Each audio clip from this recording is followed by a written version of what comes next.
On August 14, 1945, the Telegraph line in the Vocation Depot at Hart Mountain crackled to life.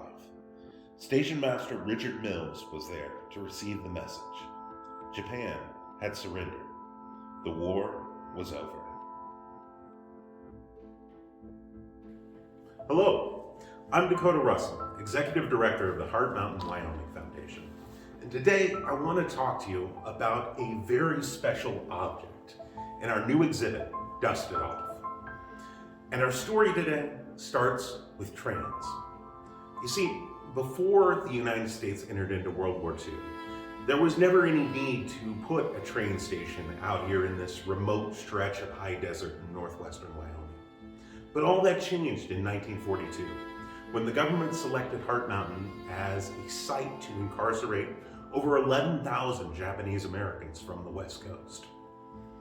The Chicago, Burlington, and Quincy Railroad, which owned the tracks that ran past Hart Mountain, had to very quickly improvise a place for the trains to pull off the main track and stop here at the Hart Mountain Project.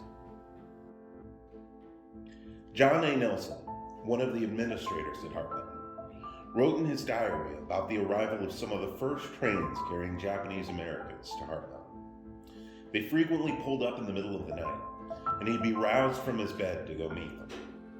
The exhausted and confused passengers were unloaded into a patch of ankle-deep mud, and then had to walk up the dirt road to the top of the hill to reach the camp's barracks. By 1943, people weren't just coming into Hart Mountain, but leaving it as well.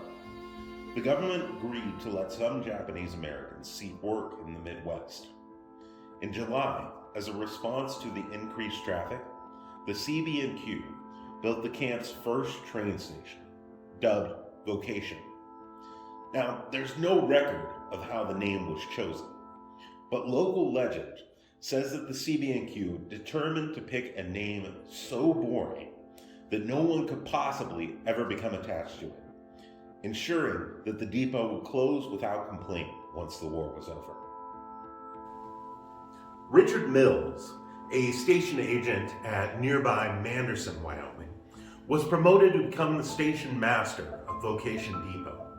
His wife, Margaret, also found work inside the Hart Mountain camp, working in both the hospital and the post office. Now, most days, Vocation was a hotbed of activity. In addition to people leaving the camp for work, the government classified several hundred Hart Mountain incarcerees as disloyal in 1943 and shipped them via train to the segregation camp at Tule Lake in California. Displaced families from Tule Lake were then transferred to Hart Mountain that fall. In early 1945, the government began the process of closing Hart Mountain for good. The camp was supposed to be empty by February, but returning the Japanese Americans home was not that simple. Most people had lost their homes, farms, and livelihoods while incarcerated. They had nothing to go back to. The government provided them only $25 and a train ticket when they left. Incarcerees struggled to figure out their next move, and the camp remained open until November.